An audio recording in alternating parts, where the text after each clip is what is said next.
The sound hit her first. Not the crying, not the words. The sound of small, bare feet slapping against hot asphalt, desperate and wrong in the middle of all that rumbling steel and leather and engine and noise. Marlene Holt had been standing beside her road king for the better part of 20 minutes, talking to nobody in particular about nothing that mattered the way you do at a rally when the sun is good and the road behind you was long and clean. Wyoming summer, the kind of afternoon that makes a person forget just for a little while that the world has edges. She heard the feet before she saw him. Then she saw him. He was 3 years old, maybe a little more. Small enough that he disappeared between the bikes, reappeared, disappeared again. His shirt had once been blue with some kind of cartoon on it, now faded and torn at the collar. His feet were bare. The asphalt of the rally grounds in July should have been too hot to run on, but he was running anyway. The way children run when stopping is more terrifying than burning. He was looking behind him more than in front of him. That was the thing that moved Marlene before anything else did. Not the torn shirt, not the bare feet, the way his head kept twisting back, eyes wide, checking, always checking what was coming behind him. She had seen that look before. 20 years ago in a different context, a different state, a different version of her own life. She had seen that look in the mirror. He hit her legs at full speed. Both small hands grabbed her at the knee, fingers clawing into the leather of her riding pants, with a grip that should not have been possible for a child that size. He buried his face against her and made a sound that was not quite a word and not quite a cry. Something between the two. Something that lived in the space where language fails and the body just speaks. Marlene did not step back. She did not reach for her phone. She did not look around for another adult to handle it. She put her hand on the back of his head and stood still. She felt him shaking. Not the small trembling of a child who scraped a knee or got startled by a loud noise. This was deeper than that. This was the shaking of a body that had been frightened for a long time and was only now in this strange place against this stranger's legs, allowing itself to fall apart. He found me again. The words were muffled against her leg at first. She almost missed them. Then he lifted his face and said it again, and the words were so clear and so terrible that two women standing nearby stopped their conversation mid-sentence. He found me again. Marlene crouched down to his level. She was 58 years old with bad knees and a left shoulder that ached in the cold, but she went down to the asphalt without thinking about any of that. She looked at him straight on. His eyes were brown, dark brown, the kind that catch light and hold it. There were tear tracks dried on both cheeks, which meant he had been crying before for a long time, and had stopped and was only starting again now. There were bruises on his arms, not fresh. The old kind, yellow-green at the edges, the kind that told you a story you did not want to know. "What is your name, baby?" "Cody." His voice was barely there, cobbled together from whatever breath he had left. "And who found you, Cody? Who are you running from?" He did not answer that. His eyes moved past her shoulder and went still. The way a rabbit goes still, the way something small goes still when the thing that has been hunting it steps into view. Marlene stood up slowly. She turned around. The man was maybe 40 yards away, moving through the crowd with the kind of measured, unhurried pace that men use when they want to appear calm and in control of a situation they have already decided the outcome of.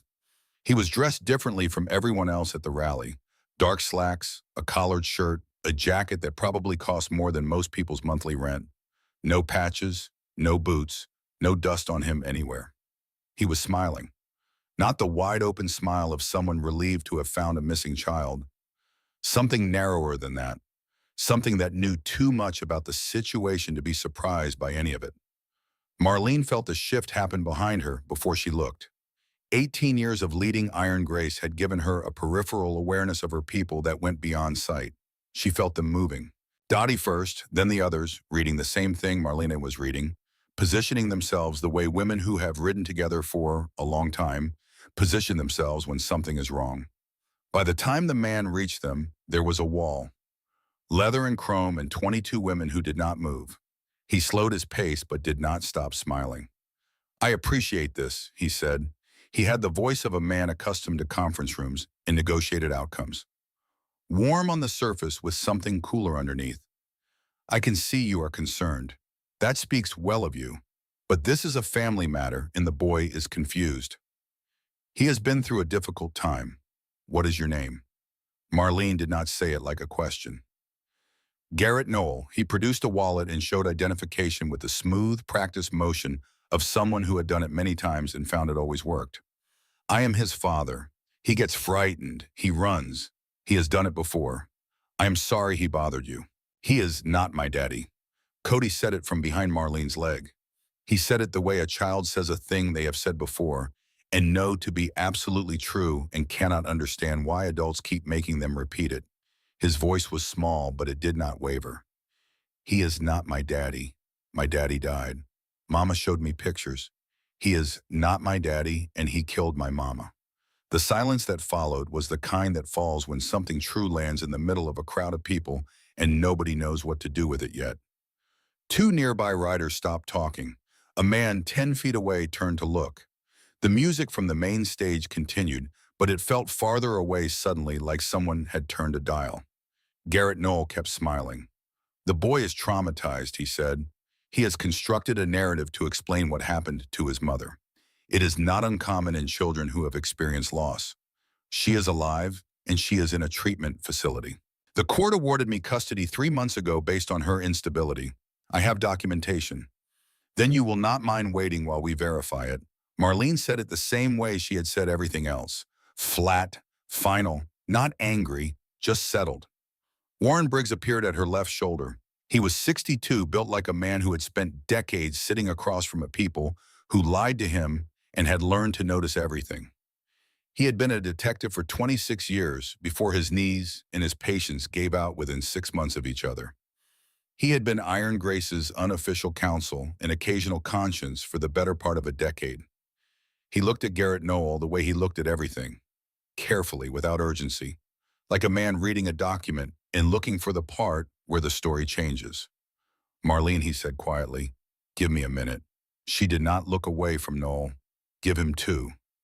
Warren moved toward the clubhouse at a walk, not running. Running would change the temperature of the situation. He moved like a man going to get a cup of coffee, which was exactly what Garrett Knoll was supposed to believe. Knoll tried again. I understand you want to do right by the child, he said. That is admirable, truly, but you are creating a situation here that is going to become uncomfortable for everyone. I have legal standing. If you continue to obstruct, I will have no choice but to involve law enforcement. Marlene turned her head slightly. Clint. A figure at the back of the group lifted a hand. Clint Barrow was the Fremont County Sheriff and had been for 11 years.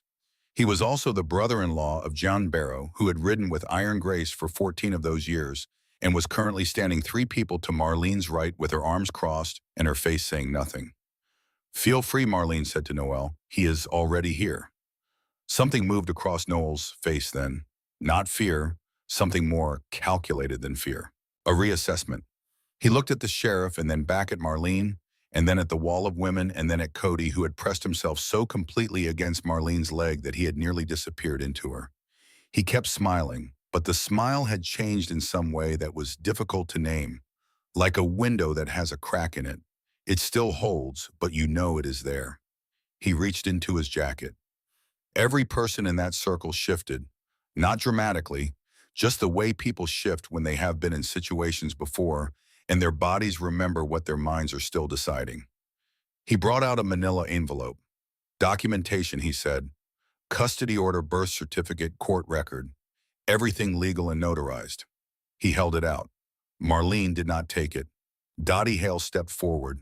She was 61, stocky and silver-haired, and had spent 30 years as a pediatric nurse before her back gave out and she found the road. She had the unhurried authority of someone who had spent 3 decades making scared children feel safe, which was a more useful skill at this moment than anything else available.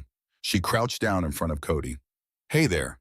Her voice was the voice she had used 10,000 times in hospital corridors, gentle without being soft. What is your mama's name, sweetheart? Eleanor, Cody said. Eleanor Ann Cody. Dottie looked up at Marlene for just a second, and what passed between them was wordless and complete. And where do you live with your mama? Portland. We had an apartment with a big window. There was a park across the street. There were ducks. Mama let me feed them on Saturday mornings. She put the bread in a little bag for me to carry. The details were the kind you cannot coach you into a 3-year-old. Too specific, too textured, too completely his. Dottie stood up and looked at Garrett Knoll. What is the mother's full name? A pause. Eleanor Cody. She never took my name. What street was the apartment on? We moved several times for my work. What color was the front door? Knoll's jaw shifted. This is absurd. I am not going to stand here and be interrogated by a group of civilians about details of my private life. I have legal documentation. Either you accept it or I will have the sheriff compel you. Clint Barrow stepped forward.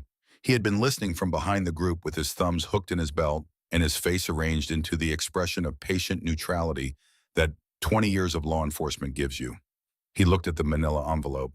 I will need you to hold that for now, he said to Knoll, and I will need you to remain where you are while we sort this out. I have rights. Yes, you do. Clint's voice was mild, and so does that child. The 4 minutes that followed were some of the longest Marlene had stood through in recent memory. She kept one hand on Cody's shoulder. She felt a shaking slow degree, by degree, the way a temperature gauge comes down. He was not calm. He was just running out of adrenaline. She looked down at him one. He was looking up at her with an expression she did not know how to name. Not trust exactly, not yet. Something closer to the decision to trust. The moment just before the fall when a person chooses to let go. Warren came back from the clubhouse at a walk the same unhurried pace as before. He had a laptop under one arm and a look on his face that Marlene had seen before in the early days when he was still a detective, and he had found the thing in a case that changed the shape of everything. He came to her and turned the screen so she could see it. It was a news article from the Portland Courier. 19 days old. The headline was short. Woman found dead in Northeast apartment. Toddler missing, feared endangered. The name in the first paragraph was Eleanor Ann Cody, 27 years old. Found by a neighbor who noticed the door ajar. Cause of death under investigation.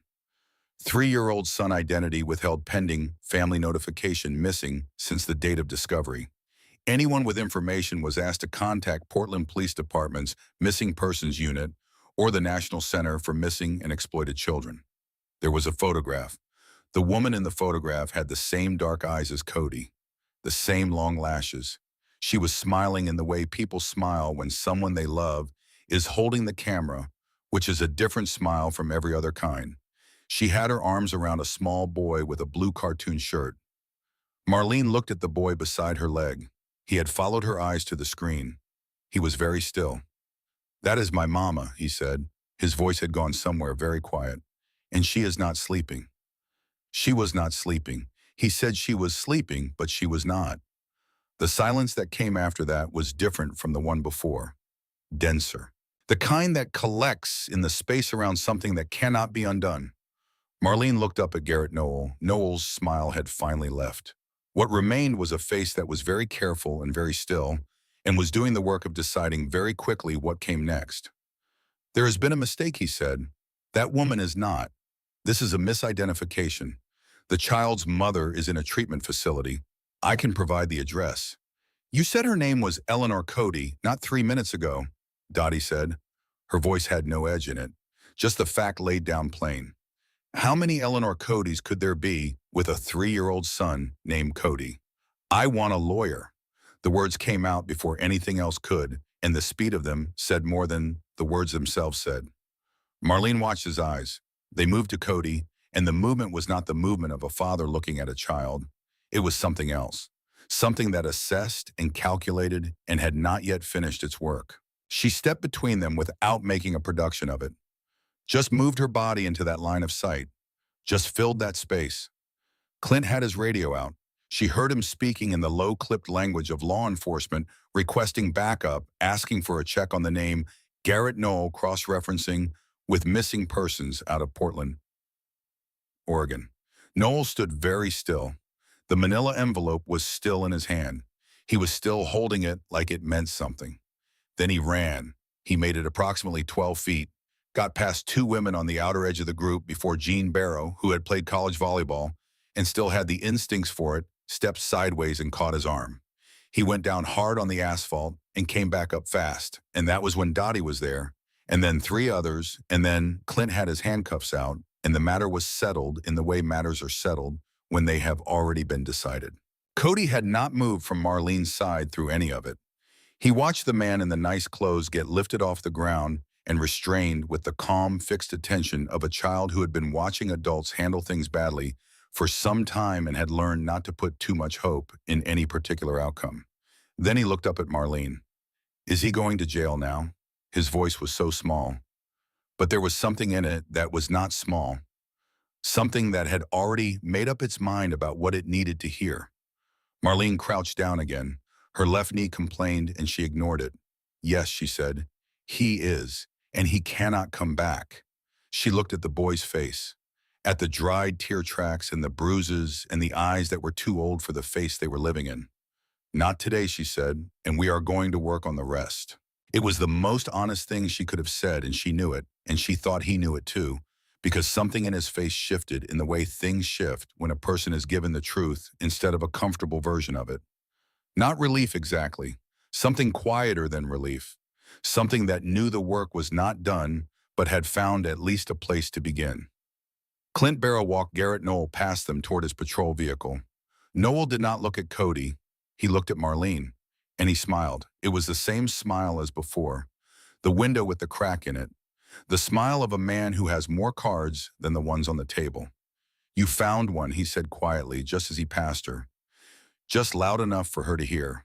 There are 6 others waiting for me to come home. He said it the way you say a fact, without heat, without threat, the way you state the name of a street or the time of day. Simply, completely. As though it were information she was welcome to have, and he did not mind her having it because he did not believe it would matter. Clint put him in the back of the car and closed the door. Marlene stood and watched the vehicle through the glass. Noel was looking forward now at nothing, at everything. His hands were cuffed in front of him, and he was still perfectly composed, and his lips were moving slightly, which might have been nothing or might have been the beginning of something none of them could see yet. She looked down at Cody. He was looking at the patrol car too. How many, she said softly, more to herself than to anyone. How many children? Warren appeared at her shoulder again. He had that look, the one from before the detective looked the shape of everything look. The documentation he handed over is false, Warren said quietly. The custody order has a case number that does not match any Oregon family court record in the last 5 years. The birth certificate lists the father as Garrett Nathan Knoll. There is no Garrett Nathan Knoll in Oregon vital records. No driver's license history before 4 years ago. No credit history before that either. Marlene said nothing for a moment. He built himself, she said. Warren nodded, from scratch, whoever he was before he buried it well. I have a call into a friend at the FBI field office in Denver. But Marlene, he paused, and she knew the pause, knew what came after it. If he has been doing this for a while, if there are others, then we find them, she said. Simple as that. Warren looked at her for a moment. He had known her for 9 years, and he still had moments when she surprised him. Simple as that, he said. The afternoon had changed shape by then. The rally was still running in the distance, engines and music and the ordinary sounds of a summer gathering. But around Iron Grace and the space they occupied, things had gone quiet, in the way things go quiet when everyone present understands that something real has happened and none of the small talk of the day quite fits anymore. Dottie had found a folding chair and set it up in the shade. She sat in it and pulled Cody onto her lap with the efficiency of someone who had done exactly that 10,000 times. She had produced a bottle of water from somewhere and a sleeve of crackers, and she was talking to him in the low, steady voice, not about anything particular, just the sound of a calm person being present.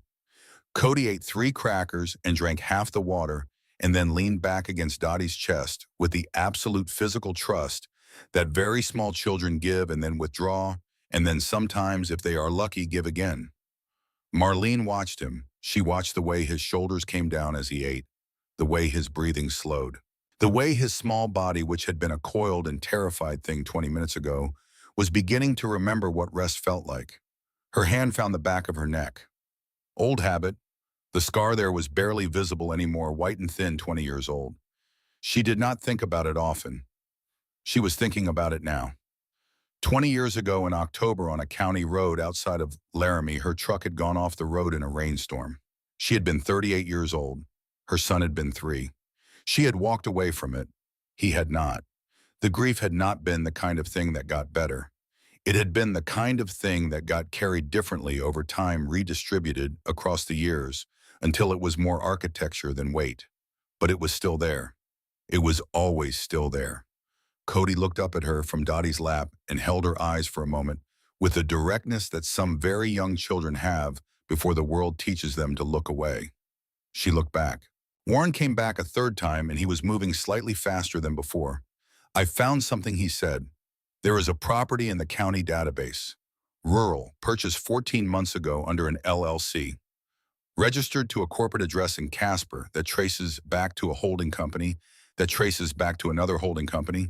But the third one has a registered agent whose email address was used once 3 years ago for a utilities account in Boise. The utilities account was under a name, Douglas Pruitt. Marlene turned fully toward him. It is a start, Warren said. Not proof of anything yet, but I have the address. Marlene looked over at Clint Barrow, who was still at his vehicle radio in hand, working through his own channels. She looked back at Warren. How far? 35 miles south, he said. Old property, farmhouse, off a county road that nobody uses. She did not say anything for a moment. Then she said, get Jean and Pepper. And whoever else is staying tight tonight, tell them we may be riding after dark. Warren nodded and was already moving. Marlene walked over to where Dottie sat with Cody. She crouched down again, that left knee again, and she looked at the boy. Cody, I need to ask you something and I need you to think hard, okay? He looked at her. The place where the man took you, she said, before the rally, before he brought you here. Do you remember anything about it? What it smelled like? What it sounded like? Cody was quiet for a moment. His small face did the work of remembering, which is different work than adults do. Children remember in textures and smells and the feeling of a room before they remember facts about it. It smelled old, he said, like when it rains and the smell comes up from the dirt. And there were lots of stairs. Inside. A farmhouse, she thought. Older one. Stone foundation, maybe. Were there other children there, Cody? His face changed.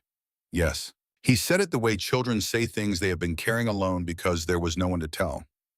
Were they okay? He looked at her for a long moment. He was 3 years old and already understood that some questions do not have easy answers. They were scared, he said. Like me. Marlene held his gaze. We are going to find them, she said. You understand me.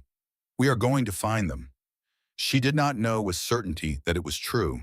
She knew it the way you know the things you have already decided, with the part of a person that comes before reason. Cody reached out and put his hand over hers. His palm was warm and small, and the gesture was so adult and so trusting simultaneously that it took something from her she had not expected to give. She closed her hand around his. Okay, he said, just the one word, the way he had said it back at the beginning when she first crouched down to his level and the whole thing started. Not because everything was okay, but because he had decided for now to stay close to someone who told him the truth and stood still when he ran toward her. Okay, the sun was dropping toward the western ridge by then. The rally lights were starting to come on across the grounds, strings of yellow light over the vendor tents, headlights flaring up as bikes moved in and out. The ordinary machinery of an ordinary summer evening, proceeding normally knowing nothing of what had happened in its margins. Marlene stood, her hand stayed with Cody's for another moment. Then she straightened up and looked at the road that led south out of the rally grounds toward the county road, toward the 35 miles she had not yet traveled. 6 children, Garrett Knoll had said. 6 others waiting for me to come home. She looked at the road she had been riding for 30 years. She had buried a husband and outlasted a grief that should have finished her and built something out of the wreckage of herself that was harder and more durable than anything the original version had been. She had led Iron Grace through things that people outside of it would not believe, and she had learned over those 30 years one thing above all others. You do not wait for permission to do what is necessary. She walked toward her road king. Warren fell into step beside her. I'm going with you, he said. It was not a question. I know you are. And if there are children in that basement, we bring them out. Simple as that, he said again, and this time there was no question in it at all. Behind her, Iron Grace was already moving. No announcement, no vote. the way a body moves when it knows what it needs to do. Engines starting one after another in the cooling air helmets, going on, women mounting up with the quiet, deliberate motion of people who have somewhere to be. Dottie stayed with Cody. She would stay until they came back. Marlene started her engine. The sound of it was the sound of a decision already made, steady and low and going somewhere. She pulled out of the rally grounds and onto the county road heading south, and the sky above Wyoming was turning that deep particular blue that comes just before dark, and the road ahead was straight and long, and she could see exactly as far as her headlight reached, which was enough. It had always been enough. The farmhouse did not look like a place where children were kept. That was the first thing Marlene noticed as her headlight swept across it in the dark. It looked like a place that had been abandoned by people who left in a hurry and never came back. The porch listed to one side. The windows were boarded from the outside with plywood that had warped and split in the weather. The paint, whatever color it had once been, had surrendered to the Wyoming sun and wind and was now the gray of something that had given up trying. A working farm nearby had lights on. This one had none. She cut her engine a quarter-mile out and coasted the last stretch on momentum and silence. Behind her, one by one, the engines of Iron Grace went quiet, and the sound of the Wyoming night came back in the insects, in the wind, through the dry grass, and somewhere far off, a dog that had heard something it did not like. Warren pulled his truck alongside her and rolled down the window. "No vehicles on the property," he said quietly. "But there is a newer padlock on the storm cellar doors around the back. Satellite image from 18 months ago shows the same doors without any hardware on them at all. Someone put that lock there recently. Someone who needed what was inside to stay inside." Marlene looked at the farmhouse for a long moment, looked at the dark windows, the sagging porch, the ordinary ruined face of a place that was supposed to look like nothing. She thought about what Cody had said. Old smell, lots of stairs, kids, lots of kids. And what the man with the nice suit had said, leaning out of the patrol car window with that cracked smile. 6 others waiting for me to come home. "Go around back," she said to Warren. "Take Pepper." He was already putting the truck in gear. Marlene looked at the women behind her. Jean on her left. 3 others fanned out along the road. She did not need to give instructions. They had ridden together long enough that the silence between them was its own language. She walked toward the farmhouse. The ground around it was hard-packed and dry, and her boots made almost no sound crossing it. She went around the side, following the foundation, one hand trailing the old wood siding, feeling the texture of it, the soft rot at the base where weather had gotten in over years. She heard it before she saw the doors. It was faint, filtered up through wood and earth and distance. The kind of sound that the human ear is specifically designed to notice above all other sounds wired into us at a level below thought, below choice. A child crying, not loud, not the sharp cry of sudden pain or fright. The low, exhausted sound of a child who has been crying for a long time and has moved past the stage of expecting anyone to come. Marlene stopped walking. She stood completely still for 3 seconds, listening, making sure of what she was hearing.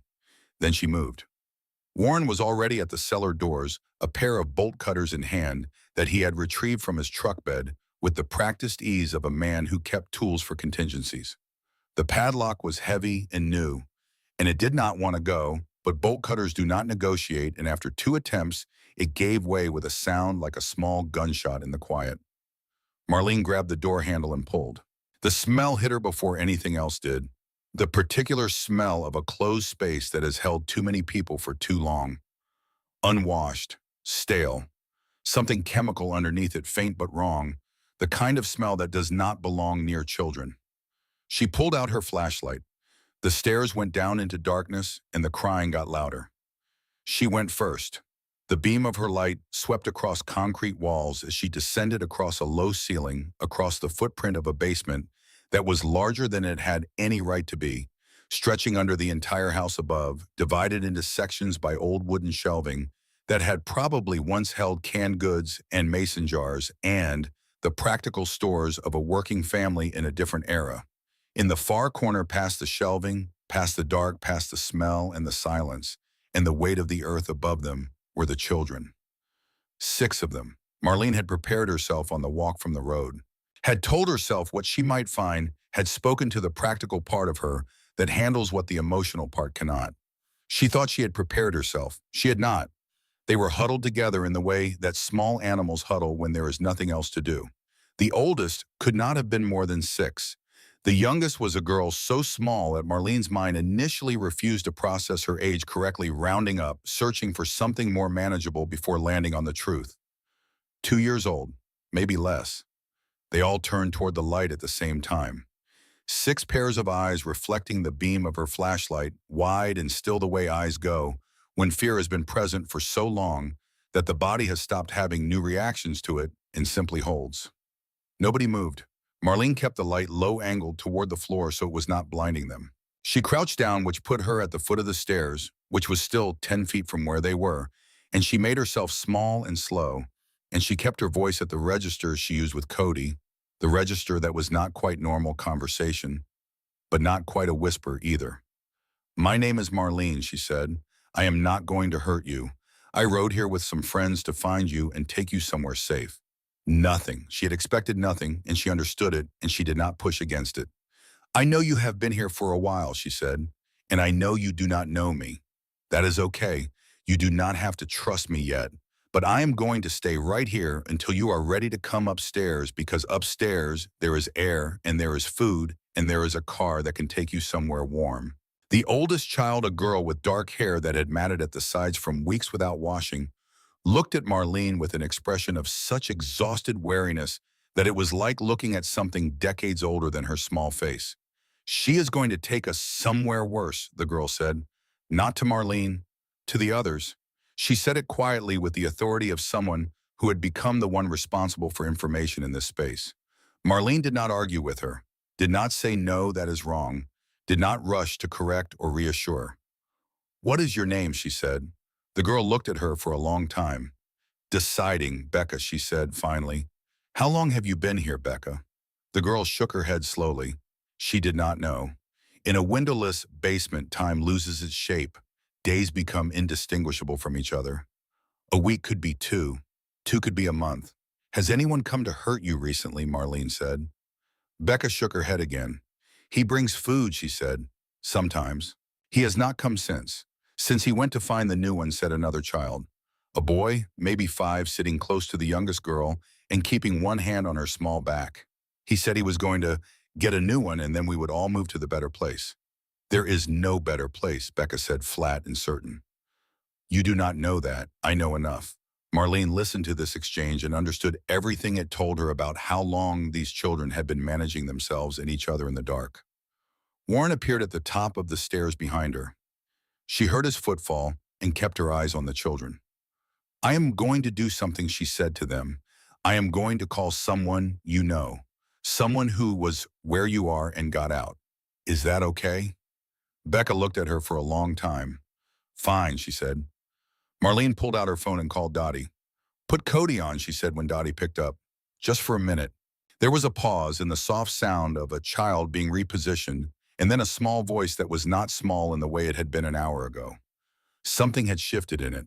The specific shift that happens when a child has been given food and warmth and is starting to remember what it felt like to be safe. "Hi," Cody said. "Hey there, buddy. I am in a place underground with some kids who need a little help. I was wondering if you could say something to them." A pause on the line. Then Cody said with the simplicity of a child who has not yet learned to dress up the truth, "Okay." She turned the phone toward the group. "Hi," Cody said. His voice came small and clear through the speaker in the low space. "I was where you are. He took me too.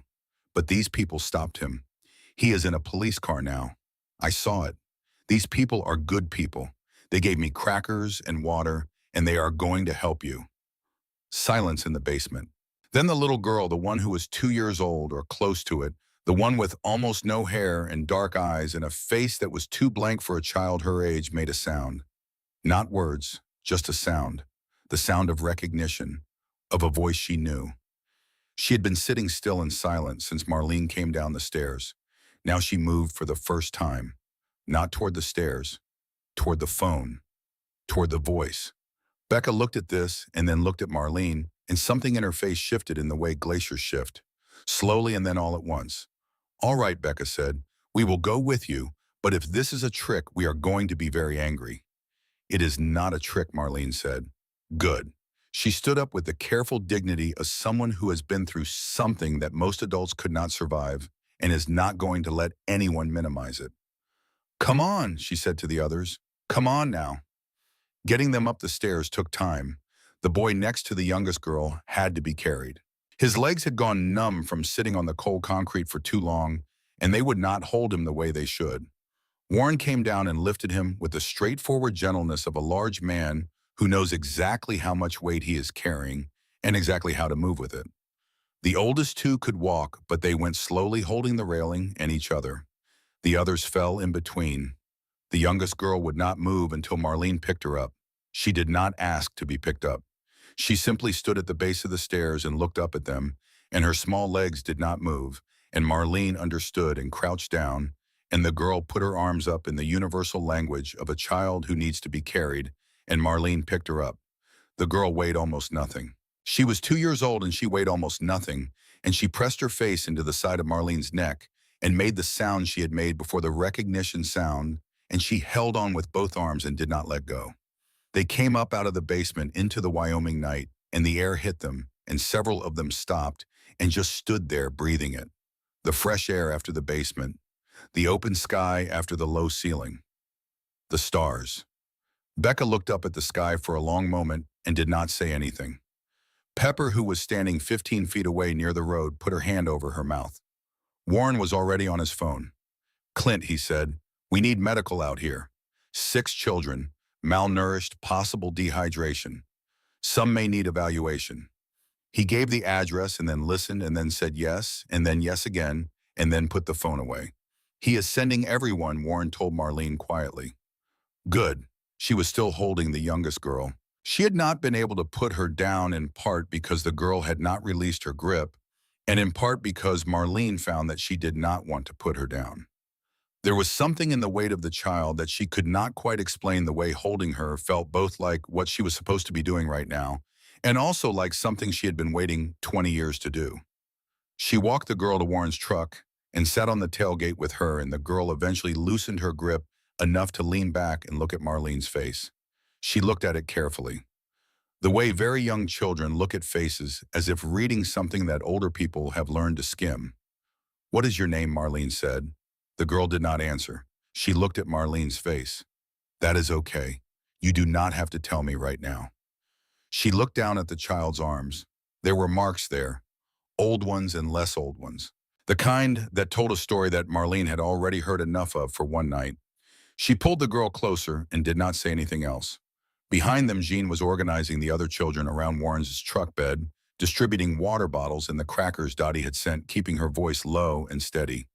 The boy, whose legs had not worked, was sitting on the ground, leaning against the rear wheel, moving his feet in small circles the way you do when circulation is coming back, and making a face about it. Becca sat apart from the others on an upturned wooden cable spool that had been left near the farmhouse wall. She was not eating. She was watching the road. Marlene watched her watching the road. She came and sat down near the girl. Not next to her, near her. He is not coming back tonight, Marlene said. He is in custody. Becca did not look at her. She kept her eyes on the road. He said that before she said that he was in trouble, that someone was going to stop him. And then he came back. When was that? A long time ago, before the last move. There was a different place before this one, somewhere colder. He was gone for a week, and then he came back and said everything had been sorted out and we were moving. Marlene filed this information and did not react to it visibly. This time is different, she said. How? Because this time there are more people who know, and because this time he talked too much and the wrong person heard him. Becca finally looked at her. How old are you? The girl said. It was not a rude question. It was the question of someone assessing an ally, cataloging resources. 58, Marlene said. Are you somebody's mother? The question landed the way that question always landed, like a stone into still water, the ripples going out and out. I was, Marlene said, a long time ago. Becca looked at her for another moment. He took our mothers, she said. Most of them, mine and the others. I know. How do you fix that? Marlene looked at this 6-year-old girl with her matted hair and her watchful eyes and her question that had no sufficient answer. You do not fix it, she said. It does not get fixed. But you build something around it, something that holds you up while you carry it. Becca considered this the way she considered everything. Methodically, without rushing. That sounds hard. It is, Marlene said. But you are already doing it. You have been doing it down there for however long it has been, holding the others up, making sure they ate, telling them what to believe. Becca did not say anything to that. You are very good at it, Marlene said. The girl looked back at the road. I did not want to be good at it, she said. I just was. Marlene nodded. Sometimes that is how it works. The sheriff arrived 20 minutes later with 2 deputies and an ambulance behind him, and then a second ambulance and then an SUV that turned out to be a pair of social workers from the county office who had been called in from their evening. And then an hour after that, a silver sedan with federal plates and a woman in dark slacks who moved through the scene with the specific economy of motion that comes from having done this kind of thing many times before. Her name was Phyllis Drummond. She was a special agent with the FBI field office in Denver, mid-50s, short gray hair, the kind of face that gave nothing away unless it decided to. She had been contacted by Warren's friend 2 hours ago and had driven 4 hours without stopping. She walked up to Marlene at the tailgate of the truck where Marlene was still sitting with the youngest girl. She looked at the child, then at Marlene. You the one who found them. We found them, Marlene said. Drummond looked around at the Iron Grace women managing the children with quiet efficiency, at Warren speaking to one of the deputies at the paramedics doing their assessments with Becca translating for the younger ones who would not speak to strangers. She looked back at Marlene. I have worked child abduction cases for 17 years, she said. I have never seen civilian response like this. We are not civilians, Marlene said. We are family. Drummond raised an eyebrow very slightly. Then she crouched down and looked at the youngest girl in Marlene's arms. She looks about 2, she said. About name. She has not said one. She has not said much of anything. Drummond was quiet for a moment. We are going to need to run her through the database. Missing persons, hospital records, social services. She looked up at Marlene. It is possible nobody filed a report on her. What does that mean? It means it is possible there is no one looking for her. No family with resources to search. No structure around her that noticed she was gone and made noise about it. Marlene looked down at the child in her arms. The girl had fallen into a light sleep against her shoulder, the way children fall asleep when their bodies finally decide the immediate danger has passed.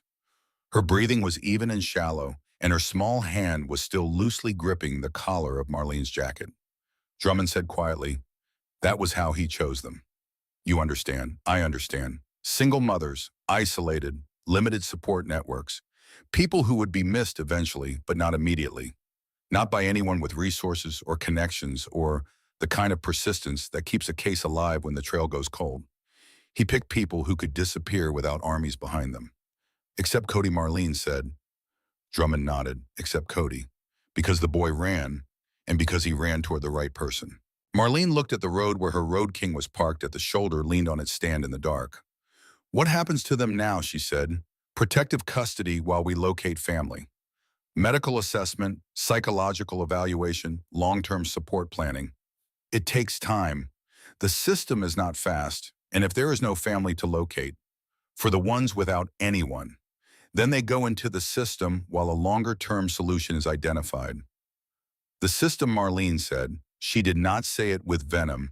She said it the way you say the name of something you have thought about carefully and arrived at a specific position on. It is not perfect, Drummond said. I know that. It is not what they need. What they need, Drummond said carefully, is stability, continuity. People who know them and will fight for them. She looked at Marlene. Are you saying what I think you are saying? Marlene looked down at the girl sleeping against her shoulder. I am saying she is not going to a stranger, she said. Not tonight. Drummond studied her for a moment with those reading eyes. I'm going to need to make some calls, she said. Make them. There are regulations, background checks, licensing requirements. A retired licensed therapist or social worker makes it significantly simpler. But even then, Marlene said, Dottie Hale, she rode with me tonight. She has 30 years in pediatric nursing, and she has kept her certifications current because she is the kind of person who keeps her certifications current. She knows every child welfare regulation in this state because she helped write two of them. Drummond blinked. Once. Get her on the phone, she said. It took 3 hours. 3 hours of calls and countercalls and paperwork transmitted by email on Drummond's phone and Clint Barrow providing legal cover, and Dottie speaking with precise technical authority to whoever Drummond needed her to speak to. At the end of it, 7 children were officially in the temporary care of Iron Grace, with Dottie Hale as licensed primary caregiver and the full organization providing support. 6 children from the basement. One small boy who had run toward the right person in a crowd. They moved into a house that Jean knew about, a large rental property on the edge of town that sat vacant between summer seasons, whose owner was a woman named Carol, who had 5 grandchildren herself, and whose response to Jean's phone call had been, "I will have the key under the mat within the hour." The house had 5 bedrooms and a large yard and a kitchen with a double oven, and it smelled like pine cleaner and the accumulated warmth of a house that had held many people over many summers. The children moved through it slowly, checking each room with the careful attention of people who have learned not to assume that a space is safe until they have confirmed it themselves. Becca went through every room on the ground floor before she would allow the younger ones to settle. She checked the windows. She checked the locks. She was 6 years old, and she checked the locks. Marlene watched her do it and did not interfere. When Becca was done, she came back to the main room and looked at Marlene and gave a single nod. "Okay," she said. They made beds from the linens in the closets and from sleeping bags that 2 of the Iron Grace women drove back to the rally grounds to retrieve. Dottie set up a makeshift medical station in the downstairs bathroom and went through each child with the thoroughness of 30 years, checking vitals and hydration and looking for anything that needed immediate attention. Most of what she found needed longer attention than immediate. The kind of attention that takes months in a certain kind of person in a place where nothing bad happens for long enough that the body starts to believe it. They needed food. Real food. Warm food. Something that was not crackers. Warren drove into town and came back with groceries and with the specific, humble competence of a man who had raised children alone for 5 years after his wife left and therefore actually knew how to cook for small people.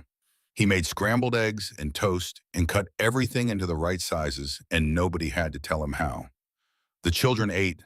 They ate with the focused intensity of children who had not had a proper meal in a long time. And then several of them ate again, and the kitchen was loud with the ordinary sounds of people eating, and Dottie making sure everyone drank enough water, and Warren at the stove making more eggs, and it was the most ordinary sound imaginable, and it was the most important sound in the world. Marlene sat at the table and held the youngest girl in her lap while the girl ate small pieces of toast, slowly, methodically watching the other children with those dark eyes. She still had not said her name. She had said very little, but she had eaten, and she was watching the other children with something that was becoming gradually and carefully interest. Warren sat down across from Marlene when the cooking was done. He had a cup of coffee, and he looked at the child in Marlene's lap and then at Marlene. "I heard back from my contact at the FBI," he said quietly. "The name Douglas Pruitt turns up in a sealed internal investigation file from the Oregon Department of Human Services. 11 years ago, he was a caseworker in the foster system. There were complaints, access to children, inappropriate documentation of home visits, falsified placement records. The investigation was opened and then closed 6 months later. Pruitt resigned before any findings were issued. Then he disappeared from every database. He used the system to find them," Marlene said.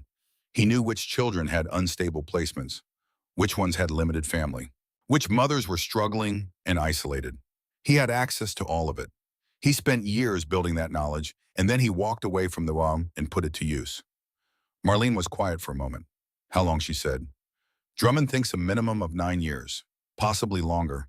The 7 children here are the current group, but there are gaps in his history that she cannot account for. Periods of 2 and 3 months where he disappears from any recordable activity." She did not say what those gaps might mean. She did not need to. "There are other people protecting him," Marlene said. "Someone closed that investigation. Someone sealed that file." Warren looked at his coffee.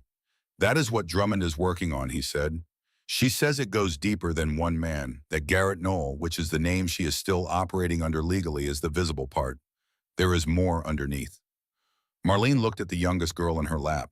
The girl had finished her toast and leaned back against Marlene's chest and was watching the room with the calm, alert attention of someone who had decided provisionally that this was a safer place than the last one. "What is your name?" Marlene said softly. Not pushing, just offering the question again in case the answer was ready. The girl looked up at her. "Ren," she said. Her voice was barely there, rusty from underuse, but it was clear. "Ren," Marlene said. The girl nodded and looked back at the room. Marlene looked at Warren across the table. "She has a name," she said. He smiled, small and tired and real. "She does," he said. Later, when the children were in beds and the house was as quiet as a house with 7 children ever gets, Marlene stood on the porch in the dark and listened to Wyoming at midnight. The insects, the wind, the same dog somewhere far off still bothered by something. Drummond pulled up in her sedan and got out and came to the porch and leaned against the railing. "He posted bail this morning," Drummond said, "before we found the children." Marlene turned to look at her.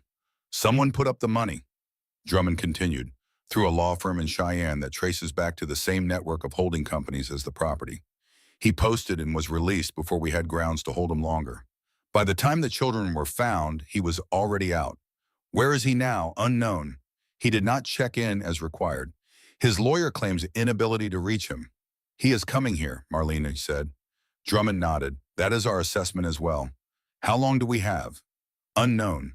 But the fact that he has not moved immediately suggests he is planning rather than reacting. He is not impulsive. Every decision he makes is calculated."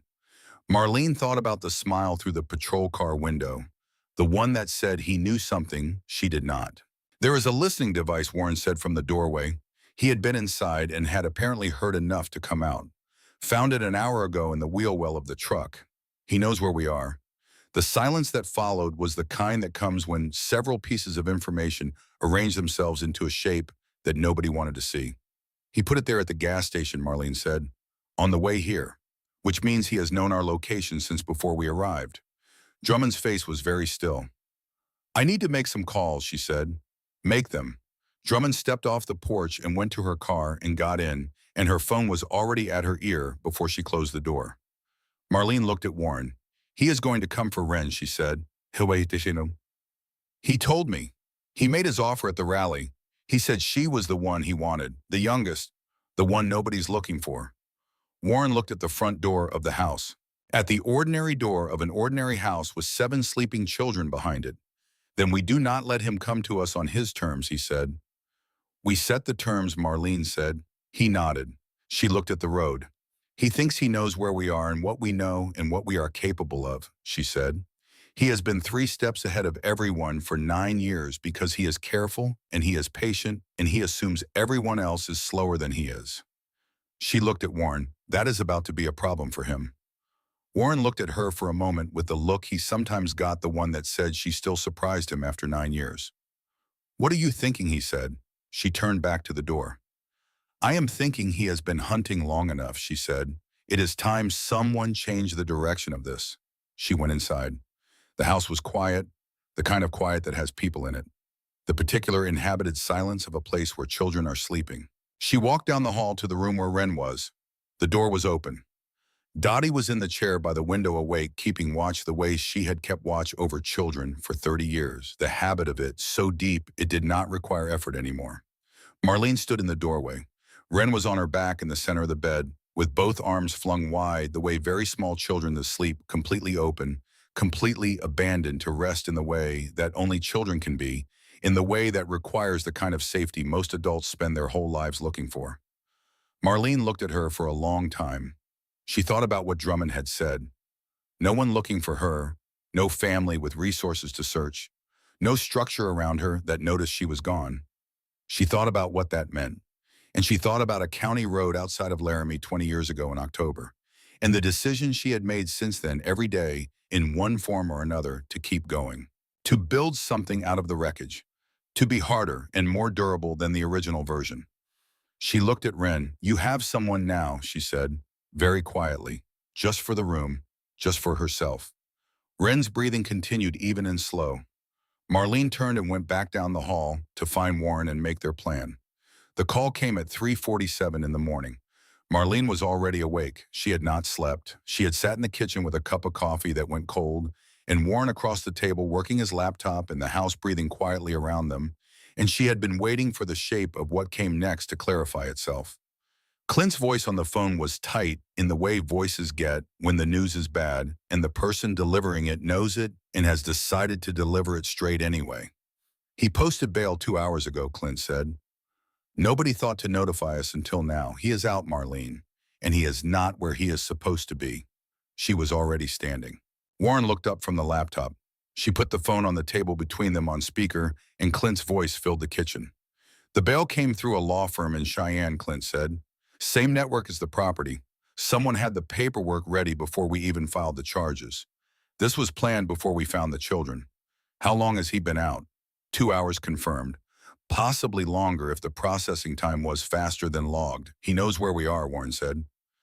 Clint paused. Yes, Drummond thinks so too. She is mobilizing from her end, but it takes time. She wants you to move the children to a secondary location. Marlene looked at Warren, moving them in the middle of the night, Warren said quietly. 7 children who just got to a place they decided was safe. The disruption alone. She knew. She knew what that kind of disruption did to children who had already lost every anchor they had. The careful work of the evening, eggs and the toast and the beds and Becca checking the locks and Wren finally saying her name, all of it built on the fragile beginning of trust that a place was safe. You do not take that from children who have had everything taken from them. Not unless you have no other choice. She picked up the phone. We are not moving, she said to Clint. Marlene, we are not running. She said it the same way she had said it to Iron Grace on the porch. Without heat, without performance. Just the statement of a decision that had already been made. He knows where we are because he has been 3 steps ahead from the beginning. We run to another location and he tracks us there, and we do it again. And the children spend their lives in transit, and he wins without ever having to do anything but follow. Then what are you proposing? I am proposing we stop moving and start deciding. She looked at Warren. He was already nodding, slowly. The way he nodded when he had arrived at the same place by a different route. She told Clint what she needed. He was quiet for a moment after she finished. That is irregular, he said. Yes, if it goes wrong, then it goes wrong and we deal with it. But if we do nothing and wait for him to choose the moment, in the terms it will go wrong anyway. At least this way we choose. Another pause. Longer. I will be there in 20 minutes, Clint said. And I am bringing both deputies. Bring Drummond, Marlene said. She needs to hear this from me directly. The plan took 40 minutes to build and 10 minutes to explain to everyone who needed to understand it. The listening device in Warren's truck was the key. Prewitt had planted it to know their position and their intentions.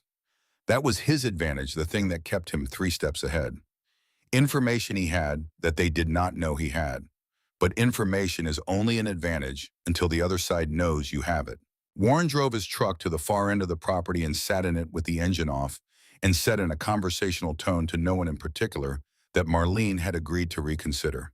That she was exhausted and the children were exhausted, and she was not sure she could protect them all.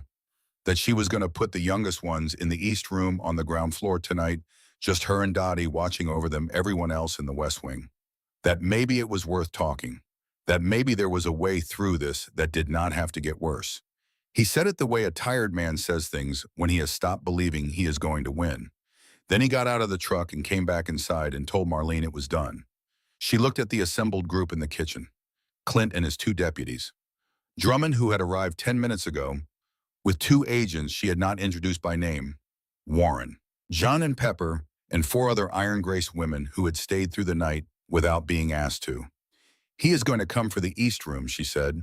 Ground floor. Accessible. He is going to think Wren is there with minimal protection. And Wren is actually, Drummond said, in the center of the house with Dottie and 6 other children, and Jean and 3 deputies and 2 FBI agents, Marlene said. The East Room is going to have me, Drummond looked at Weir. You understand that puts you in direct contact with him, she said. Yes, he is not going to come alone. Based on his pattern and his resources, he will have people with him. I know. Drummond studied her for another moment with those reading eyes. All right, she said. Here is how we position the exterior. They went through it, every approach to the house, every sight line, every point of entry he might use. Drummond knew this kind of operational planning the way Warren knew how to cook for small children from years of necessity rather than preference. She placed her agents and Clint's deputies with the efficiency of someone arranging a complex argument, each piece supporting the others.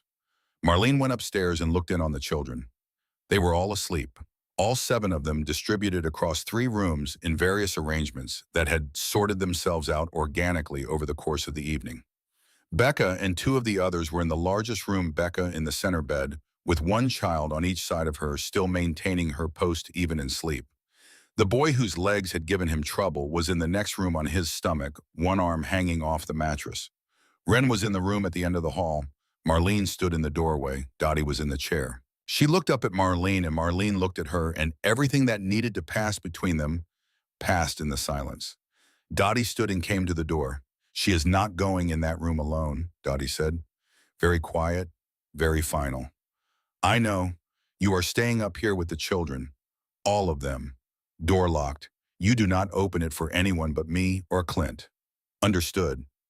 Dottie looked at her for a moment. "You come back," she said. "That is the plan," Marlene Dottie said again with the specific weight of a woman who has known another woman long enough to say everything in 2 words. "I know," Marlene said. She went back downstairs. The East Room was the old sitting room, the kind that older houses had for purposes nobody quite remembered anymore. It had 1 window that faced the side yard, 1 door to the hallway, and furniture that belonged to the rental property and meant nothing to anyone. Marlene sat in the chair by the window and did not turn any lights on. She sat in the dark and waited. She was good at waiting. She had learned it on 2 deployments as a supply sergeant in her 20s. The long waiting that military life requires, the waiting that is not passive but active, the kind where every sense is running even though the body is still. She had learned it again in the years after Laramie, the long waiting of grief, which requires a different kind of stillness, but the same sustained attention. She sat and listened to the house. At 4:23, she heard the first sound from outside that did not belong to the Wyoming night. A footfall on the gravel path that ran along the east side of the house. Careful, spaced apart in the way footsteps are when someone is trying not to make sound, and managing it reasonably well but not perfectly. 1 person, maybe 2. She did not move. The window above her did not open. It was a single pane that had been painted shut sometime in the previous decade. He would know that. He would have assessed the entry points. The sound moved toward the back of the house. She heard the soft sound of the back door being worked. Not broken. Someone with a tool patient and practiced. The kind of entry that leaves no mark that could be explained away, that was designed to be quiet enough that no one inside would hear it as anything but the settling of an old house. She heard it anyway. She heard the door open. She heard footsteps in the kitchen. 2 sets. She counted them the way she had been taught to count them, by the variation in weight and rhythm. 2 people. Moving toward the hallway. She heard them stop outside the East Room door. She said, "Come in." The door opened. Douglas Pruitt stepped into the room. He was dressed differently than he had been at the rally. Dark clothing, practical. The nice jacket was gone. He had a flashlight in one hand, low-powered, aimed at the floor. The other hand was at his side, and she could not see what was in it in the dark. Behind him was a second figure, larger, the silhouette of someone hired for a specific purpose. Pruitt swept the flashlight beam around the room once. When it reached Marlene in the chair, he stopped. He looked at her for a moment. Then he smiled. There it was, the window with the crack in it. The smile of a man who had already run the numbers on every outcome and found them acceptable. "I thought you might be here," he said. His voice was exactly what it had been at the rally, warm on the surface, cooler underneath. The conference room voice, the voice of a man who had learned to use calm as a weapon. Then you knew it was a trap. I suspected the East Room was a misdirection. He moved into the room without being invited, which was a thing she noticed, as though space belonged to him by default. But I also knew that you would position yourself here rather than with the children, because you are the kind of person who stands between things and whatever is coming for them. He said it like a compliment, like he was acknowledging a quality he found interesting if inconvenient. "Where are the children?" he said. "Safe," she said. "I would like to see Wren. I know you would." He looked at her for a moment. "You understand that I am going to find them regardless," he said. "Tonight or another night. This is not a situation that resolves itself by your refusing to cooperate. I have resources, I have time, and I have considerably more patience than most people who have tried to stand in my way over the past 9 years. 6 of them, she said, the people who tried to stand in your way. He tilted his head slightly. I am not sure what you mean. The children, you said 6 before. Before this group, 6 others. He was quiet for a moment. I have given the children, I have chosen a life they could not have had otherwise, he said. I have been methodical, careful. I chose children who needed what I could provide. You chose children whose mothers you could remove, she said. Children who had no armies behind them, no one with resources to keep looking. His face did not change. The smile was still there, but something behind it had sharpened. You are smarter than the others who have tried this, he said. I will give you that, but smart does not change the arithmetic of your situation. I have 3 people outside this house. Drummond thinks she has the perimeter covered, but she has not accounted for the access from the north field.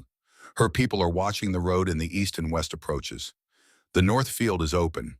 He reached into his jacket with the hand she had not been able to see. He brought out a detonator. She looked at it. It was a handheld device, the kind used for remote ignition, a small black box with a hinged cover over the trigger and a red indicator light on the side that was currently dark. The house you were in before, he said, the Iron Grace Clubhouse back in Casper, where your people are based and where several of the children's newly located family members have been staying while the legal arrangements are worked out. I had it rigged 4 days ago, before the bail hearing, before any of this, because I planned for contingencies and you and your organization were always going to be a contingency. Marlene looked at the detonator. She looked at his face. All I want is Ren, he said. She is the youngest, the most formative stage. Everything after this determines who she becomes, and I have spent 9 months determining that. She belongs with me. Give her to me, and I press nothing. Your clubhouse stands. Your people are safe. Everyone walks away. Give me a child so you can do to her what you did to the others. He looked at her with something that was not quite patience and not quite irritation, something in between. You do not understand what I do, he said, what I provide. These children were going to be failed by the world, by a system that loses 30% of its placements, by mothers who could not manage, by fathers who were absent. I gave them structure, continuity, a future. You kept them in a basement, temporarily, while they adjusted, while the transition was managed. You have been to the basement. You have seen it. It is not what you are implying. There were marks on their arms, Marlene said. He was quiet. There were marks on their arms, and the youngest one could barely speak, and a 6-year-old child was managing the others, because she had taught herself to survive what you did to them. She said it without raising her voice, without heat, the same way she said everything flat and true and settled. She said it the way you say facts. His face had gone to the careful stillness. His thumb moved toward the trigger cover. And that was when Cody appeared at the door. Nobody had planned for it. Nobody had accounted for it because nobody had anticipated that a 3-year-old boy who had been told very firmly to stay upstairs and who had nodded with apparent understanding would instead wait until the adults were occupied and then descend the stairs in his socked feet with the focused determination of a child who has decided something. He stood in the doorway in the dark. He was wearing the shirt someone had found him the evening before, slightly too big, the collar drooping on one side. His feet were in the socks with the grip strips on the bottom that Dottie had bought in town. His hair was the hair of a child who slept hard and did not know it yet. He looked at Douglas Pruitt. Pruitt looked at him. The room went completely still. Marlene did not move. She could see the man with the detonator, and she could see the door, and she could see Cody in the doorway, and she did not move because moving wrong in this moment would be worse than not moving. Cody looked at Pruitt for a long time with the directness of a child who has not yet learned to look away from things that frighten him, or perhaps has learned it and decided against it. I am not scared of you, Cody said. His voice was small in the room, but it was steady. It was the steadiest thing in the room. Pruitt looked at the child. Something moved across his face that was difficult to name. Not softness. Something more complicated than softness. The face of a person whose internal narrative has been interrupted by something it did not script. You should be, Prewitt said. His voice had changed, slightly. The conference room warmth was thinner than it had been.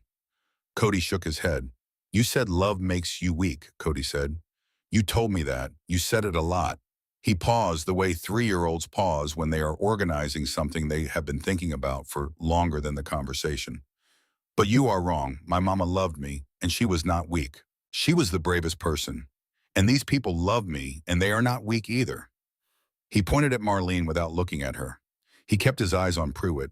She is the least weak person I ever saw, Cody said. Prewitt's thumb was still near the trigger cover, but it had not moved.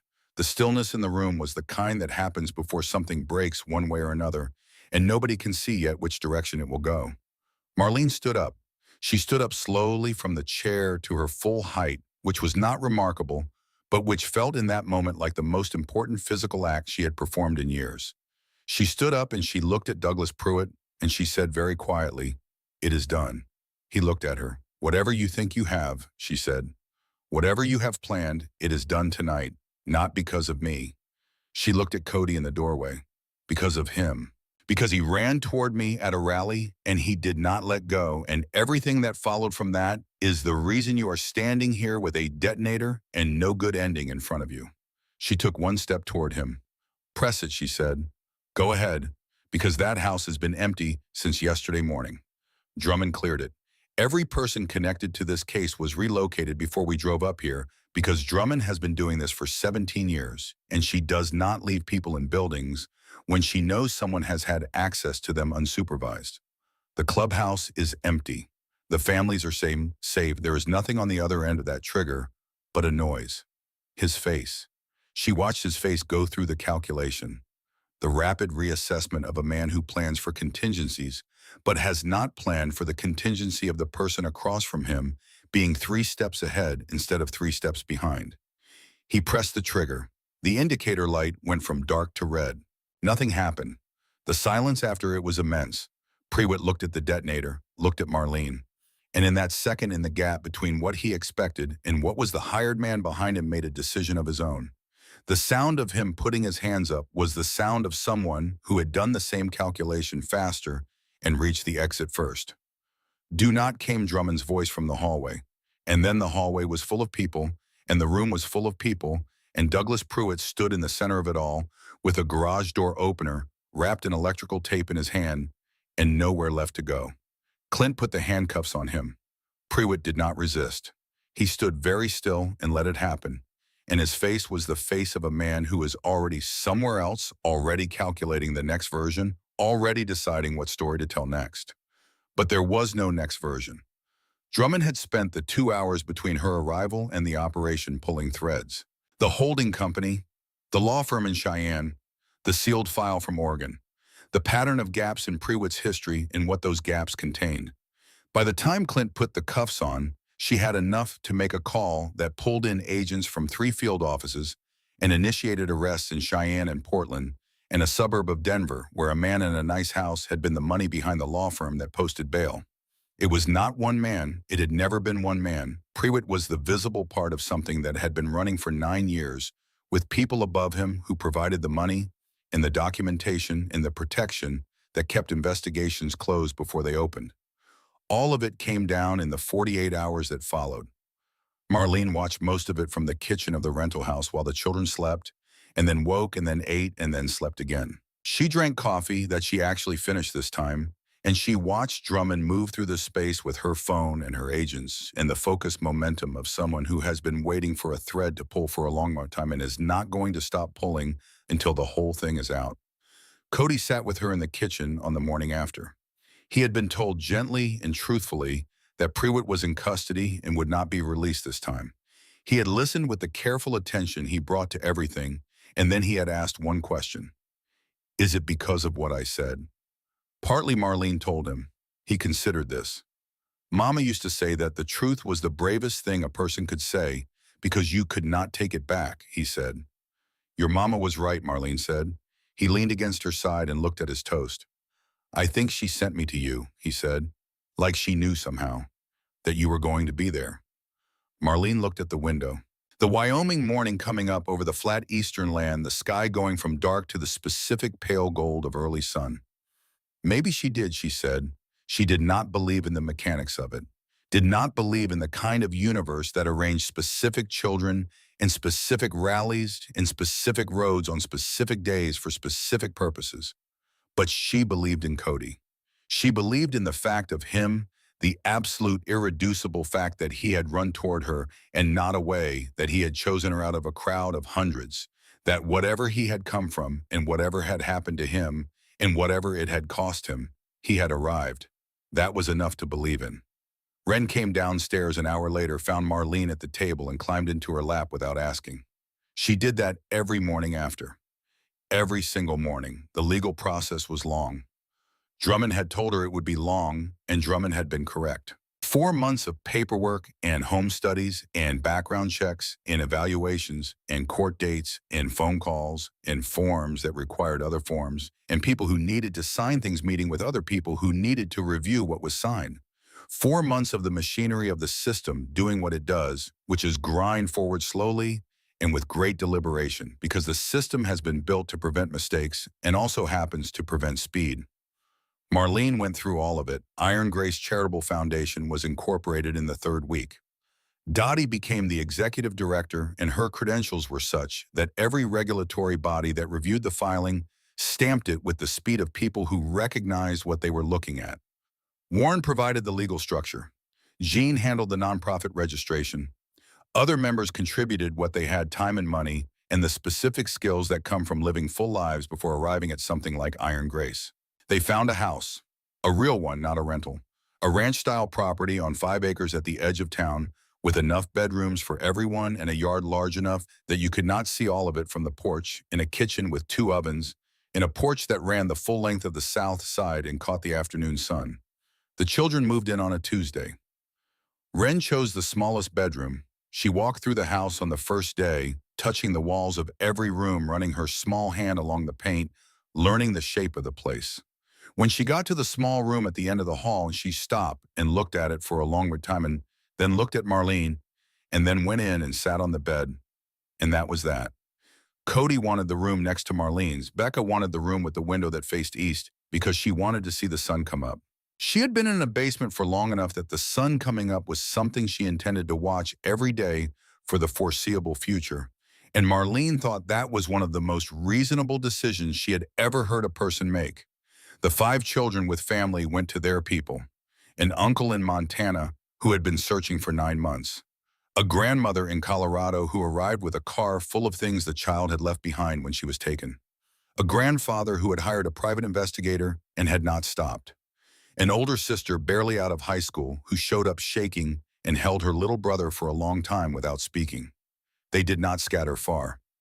The family settled in the surrounding area, drawn by the same gravity that had held all of them together through the worst of it. The rental house where they had all first stayed became an informal meeting place. Sunday evenings there were people coming and going, and the kitchen was always full, and the children moved between the spaces of different adults with the ease of children who have decided collectively that the word family is larger than biology. Douglas Pruitt stood trial in federal court 7 months after his arrest. The prosecution presented evidence that filled 3 weeks of court time. The documentation of 9 years of planning, the network of shell companies and false identities, the testimony of Drummond's forensic analysts on the records from the Oregon Department of Human Services, the financial records of the men who had funded and protected him. His defense argued diminished capacity. They produced a psychiatrist who spoke for 2 days about attachment disorder and delusional thinking and the clinical framework within which one might understand a man who believed he was helping children. The jury deliberated for 6 hours, guilty on all counts. 7 consecutive life sentences. No possibility of parole. The 3 men above him in the network received sentences ranging from 12 years to 25.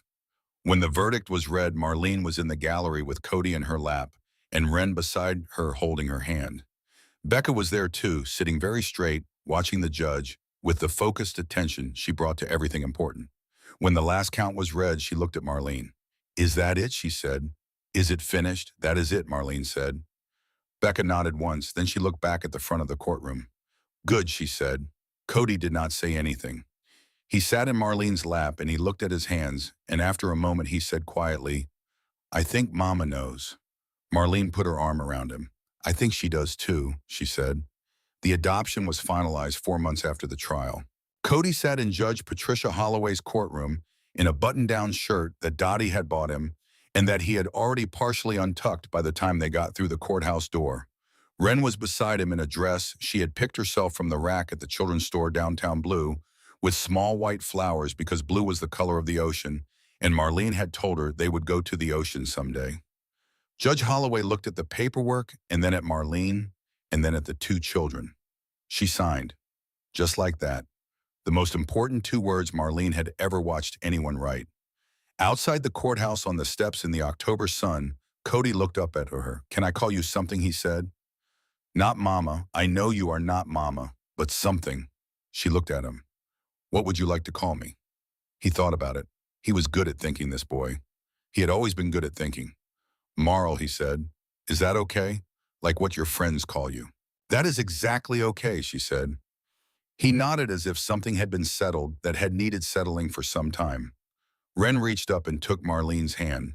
She did not offer an opinion on the naming. She was 2 years old and she had a dress with flowers and the ocean was somewhere in the future, and that was enough. A year after the rally.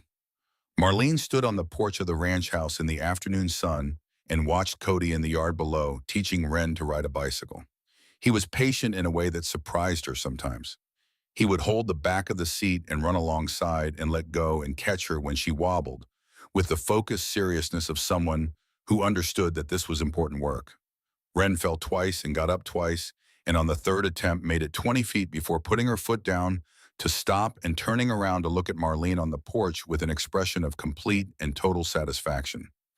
Marlene gave her a thumbs up. Wren turned out and got on the bike. Warren was on the porch with a cup of coffee, which was where Warren generally was in the afternoons now. He had not gone back to Casper. He had not exactly discussed not going back. He had simply been here each day and the next and the one after that, and at some point it had stopped being a question. He looked at the yard and then at Marlene. You know what I have been thinking, he said. She looked at him. I have been thinking about that morning at the rally, he said. The specific morning, all the variables. If the rally had been a different weekend, if you had been standing in a different spot, if he had run in a different direction. She waited, and I keep arriving at the same place, he said, which is that some things happen because they are supposed to happen, not because the universe is arranging it, but because the people involved were the right people in the right place, and they made the right choices, and that does not happen by accident. You believe in that. I believe in you, he said, which amounts to the same thing.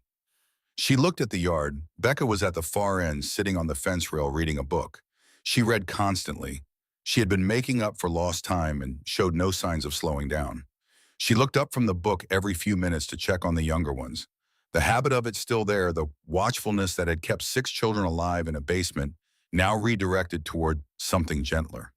The Iron Grace Foundation had processed 11 cases in the past year. Children in situations that had the same shape as what happened in that basement, the same combination of isolation and vulnerability, in a system too slow to catch it. They had not caught all of them in time. Some of them they had. Some of the ones they caught in time were in the network of houses and families that surrounded the ranch property like a constellation. Drummond called every few weeks, not about cases, just to talk. She had not expected that, and then it had become one of the ordinary facts of her life, and she had stopped finding it surprising. On Sunday evenings, the porch was full. The uncle from Montana and his nephew. The grandmother from Colorado and her granddaughter. Becca's family, a great aunt who had driven 4 days to find her and stayed. The older sister and her brother who was catching up on a year of lost growing. Dottie was always there, and Jean and Pepper and Warren, sometimes 40 people for dinner. The kitchen with 2 ovens earned its design. Marlene looked at it all on those evenings from wherever she was standing, and she thought about the woman she had been at 38, standing on the side of a county road in October rain with the wreckage behind her and nothing ahead that she could see. She thought about the years between that woman and this one, the long road of it, the mistakes and the work and the grief that got redistributed but never disappeared. She thought about a small boy with bare feet on hot asphalt. She thought about how he had run toward her and not away. She thought about the specific physics of that, the million ways it could have gone differently, the million small decisions, hers and his and everyone else's, that had added up to this porch in this yard, and this sound of a child's laughter when the bicycle finally stayed upright. "Cody," she called out. He looked up from where he was running alongside Wren. "Dinner is in 20 minutes. He nodded with the serious nod of a child who has noted important information and will act on it when ready. She went inside. The kitchen smelled like whatever Warren had been doing for the past hour. Something with garlic and something with bread. The ordinary smell of an ordinary evening in a house that had people in it who were going to sit down together and eat. She stood in the kitchen for a moment and listened to the house. The sound of Wren's bicycle outside. The sound of Cody counting something. The sound of Becca's feet on the porch stairs as she came in from the fence rail. The sound of the house itself settling and breathing, doing what houses do when they are full. She had spent 20 years building something out of wreckage. Something hard and durable and serviceable. Something that worked. She had not known until a boy with bare feet crashed into her legs in a Wyoming summer that what she had been building was just the foundation. This was the house.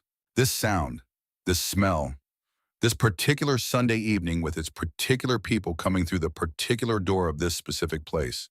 This was what 20 years of carrying had been for. She picked up a dish towel and went to help Warren with the dinner. Outside, a bicycle stayed upright. And Marlene Holt, 58 years old, thrice hardened, twice broken, and at last in possession of the thing she had not known she was looking for, smiled at the kitchen window. For the first time in 20 years, she was exactly where she was supposed to be.